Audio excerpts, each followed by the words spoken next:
Look up at any fireworks show and you are watching the periodic table burn, one element at a time. Every color in that sky is a different metal, vaporized and glowing. Red is strontium. Green is barium. Yellow is sodium, the same element in your table salt. Orange is calcium. And blue is nearly impossible. Pyrotechnicians call blue the holy grail of their craft, and by the end you will know exactly why. None of that color comes from the explosion itself. It comes from pellets packed inside the shell. They are called stars, about the size of a pea, and each one is a complete chemistry set. A metal salt for color, an oxidizer to feed the fire, a fuel to burn, and a binder. A 1-inch star burns 2 to 3 seconds. Every streak you see is one pellet doing its job. So how does a lump of metal salt become pure colored light? It all comes down to electrons. Combustion heat kicks electrons inside each metal atom up onto a higher energy level. They cannot stay there. Within nanoseconds they fall back down and release the difference as a single photon of light. The size of that fall sets the color. A small drop gives red. A big drop gives blue. Every element has its own unique ladder of energy levels, so every element emits its own exact wavelengths. Nothing can fake them. Strontium cannot glow green. It is the same physics that lights a neon sign. So here is the palette. Strontium salts give deep red, emitting strongly around 650 nanometers. Barium gives green near 520, and it is essentially the only practical green anyone has.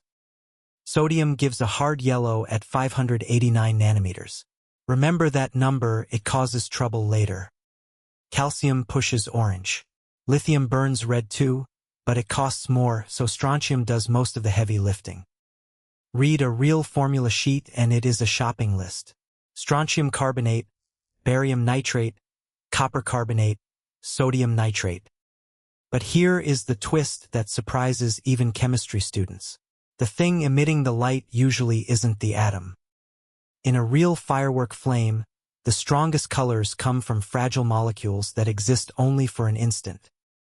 Deep red is strontium monochloride. Green is barium monochloride. Blue is copper monochloride. Metal bonded to chlorine. So the recipe needs a chlorine donor, often PVC or chlorinated rubber, added purely to build those molecules. Now blue makes sense. True blue comes from copper 1 chloride, glowing between 420 and 460 nanometers. And copper 1 chloride is delicate. Push it much beyond 1200 degrees Celsius and it simply falls apart.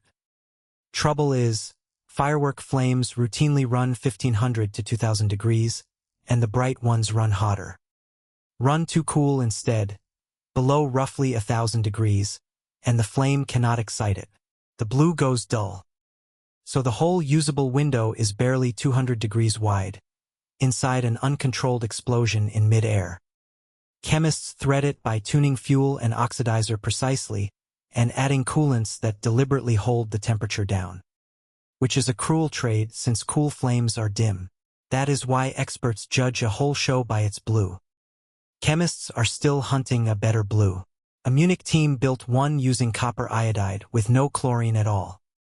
That matters because the perchlorates in ordinary fireworks can impair thyroid function and seep into groundwater. Now back to sodium and that number 589. Sodium is a chemical bully. Its yellow emission is so efficient that a trace of it floods the flame and swamps every other color. A pinch of sodium contamination in a green star does not just dull it. It turns the green brown. So sodium gets quarantined into its own dedicated stars, kept away from anything meant to be red or green. Purple is rarer still because no element emits it. Purple is copper blue and strontium red, blended together.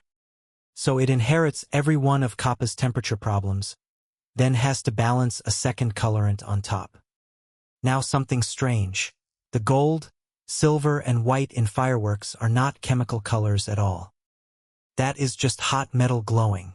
Iron and charcoal sparks near 1500 degrees read gold. Titanium flashes white. Magnesium and aluminium burn past 3000 degrees, so brilliantly that they wash every delicate color away. And stars can change color in flight, coat them in layers, and the outside burns off to reveal another. A star that starts yellow can finish green. Pack them in concentric rings and you get those perfect spheres. All of it leaves traces.